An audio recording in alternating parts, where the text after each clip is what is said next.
Alrighty, y'all. This is Lab 1, Constant Velocity. Introduction.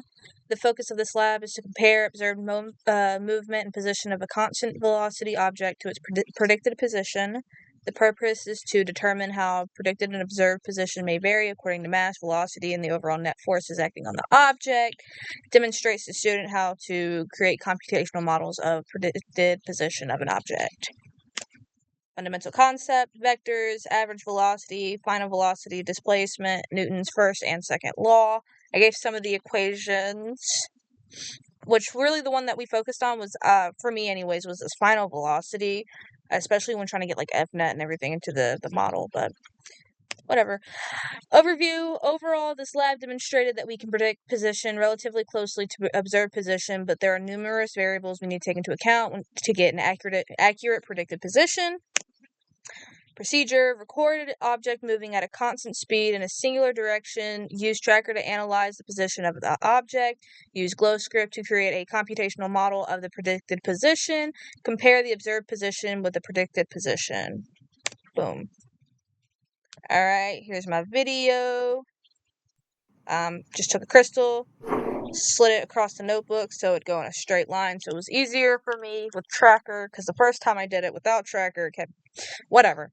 It was just easier this way, but the system is the crystal, the surroundings is everything else. Cool. Oh my gosh. Okay, tracker data. I know it's blurry, I don't know why. You can kind of see right here. This is primarily the one I think we're focusing on, is the position and how it's gradually moving. Yeah.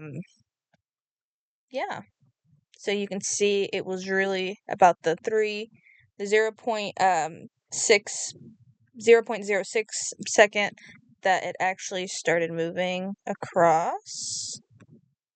Yep. GlowScript.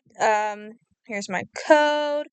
I changed the ball mass. It was 0.128, and then the time. There's the momentum principle applied, the FNet, so on and so forth. Because my video was a little bit, like, it was 3 seconds, well, a little over 3 seconds. It did the time to be 3.1. Calculated the, the velocity to be 0.058, and then the original position was 0.116. Here is the position versus time graph that GlowScript gave me. And here's the comparison. I think they're pretty close. I'm sure I could have made it closer. I think when calculating the velocity and then the initial position, it would have been better if I put in more digits, but I rounded just because to make it a little bit simpler on myself. Maybe I shouldn't have rounded it. Maybe it would have been closer, but you can really see around this 2-second mark, they are very, very close. So, yeah.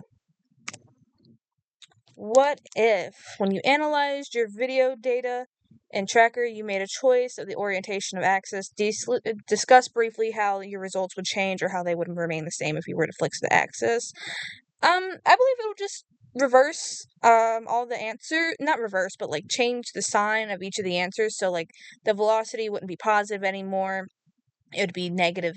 It'd be negative like 2 if it was like a negative value. It would have been like okay, sorry. It just would have reversed most of the values.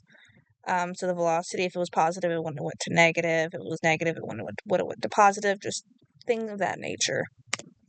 What does it mean? Your observations can be predicted well by your computational model when you set the net force equal to 0 in your model. Is it possible to say how many pushes and pulls, i.e. how many forces are being added together to give 0 net force in the case that you observe? Discuss briefly. With the knowledge that I have right now, I don't think it's possible. Just because when putting 0 for FNet, that indicates that there is movement, but it's just that they're balancing out and they are kind of at an equilibrium. So to calculate the equilibrium, I'm not too sure of that process yet.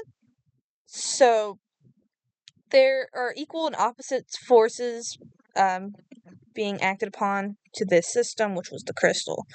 So with the knowledge that I have, I don't think I could give an exact number of pushes and pulls. And that is it. Thank you for watching this. Bye bye.